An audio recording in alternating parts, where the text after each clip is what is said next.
What we all want in life is a shot. But what we do with it, that's the story we all want to tell.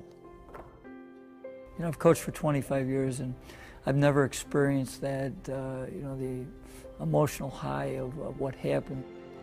What happened for Jason McElwain, or J-Mac as his friends call him, is about more than a shot. Diagnosed with autism at 2 years old, now identified as highly functioning, he's never considered himself different or separate, especially when it comes to sports. Sports has always been, how could I say, his equalizer. He's just like any of the other kids out there. It's not really a big deal at all. I'm just normal like other people. That's the way I am. At 5'6", J-Mac didn't make the junior varsity basketball team at his high school, Greece Athena, near Rochester, New York. Instead, he became team manager, a role he now has for the varsity as a senior. In the last 3 years, in his white shirt and black tie, he's missed only one game. Go to practice, I set up the clock and get the water in games and be enthusiastic. As this season was wrapping up, Coach Johnson approached Jason with an idea about the Trojans' final home game of the season.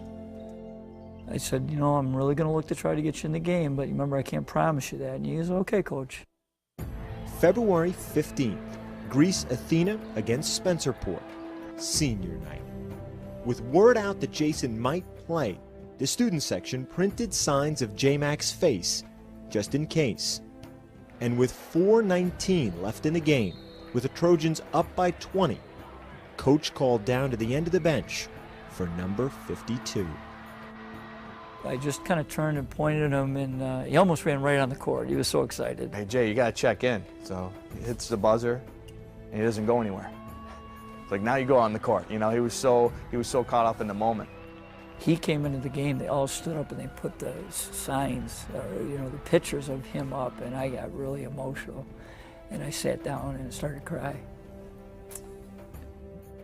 With 3:46 left, Jason got the ball.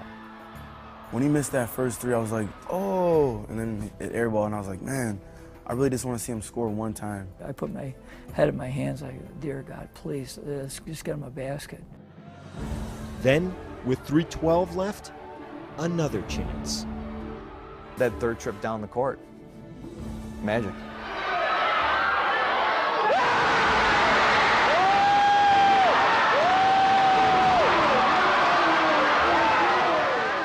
As soon as I started hitting my first shot, I just kept shooting, and I was just hot as a pistol.